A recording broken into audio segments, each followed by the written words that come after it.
Bonjour, chères mesdames, chers messieurs. Aujourd'hui, je voudrais vous parler du livre Les gardiens des cités perdues. C'est un livre de Saonon Messages qui contient, si on compte les remerciements à la fin,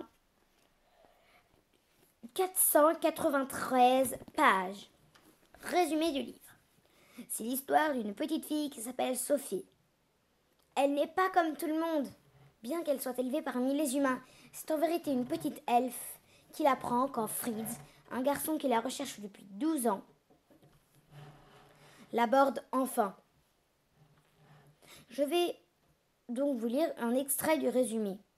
Sophie sait qu'elle n'est pas comme tout le monde. Depuis toujours, elle entend les pensées des gens autour d'elle.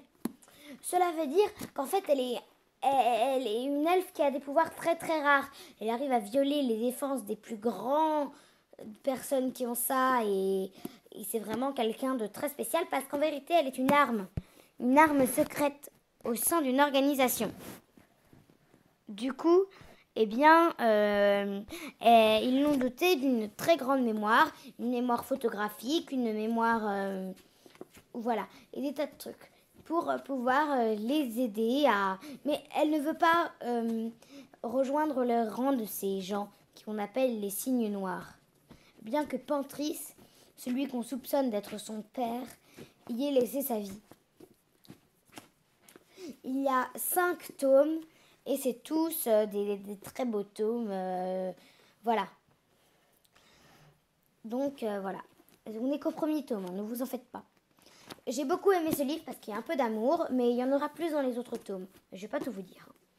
Il y a surtout beaucoup d'aventures. À un moment, on a l'impression qu'elle va mourir. En fait, elle ne meurt pas. Il y a d'autres qui croient qu'elle est morte. En fait, voilà. Elle passe 2 fois devant le tribunal en 9 mois. Ce qui est du pur Foster, tel que dit Kef, un de ses amis. Enfin, c'est un peu mouvementé, si je puis dire. Remerciements.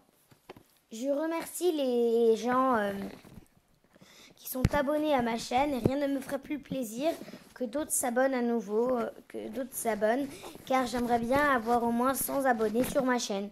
Voilà, merci à tous de m'avoir écouté.